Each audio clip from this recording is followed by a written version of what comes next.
Harrison Jones? Quinn Raleigh. I can't stay. What are you drinking? I can't stay. I'm sorry.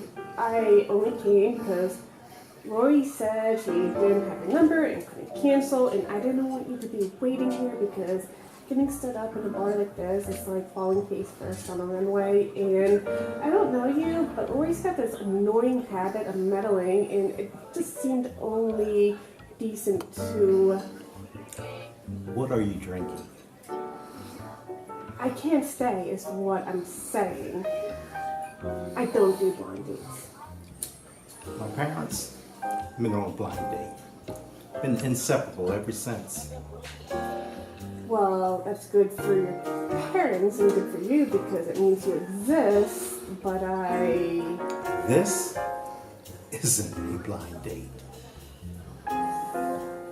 What? It's a job interview. What are you drinking? Dirty martini. What do you mean this is a job interview? This is a job interview.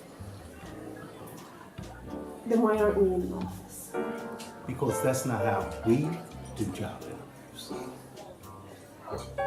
I didn't apply for a job with you. You did. No, I didn't. You did. No.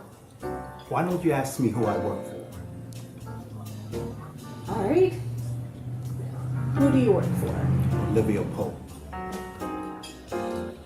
The Olivia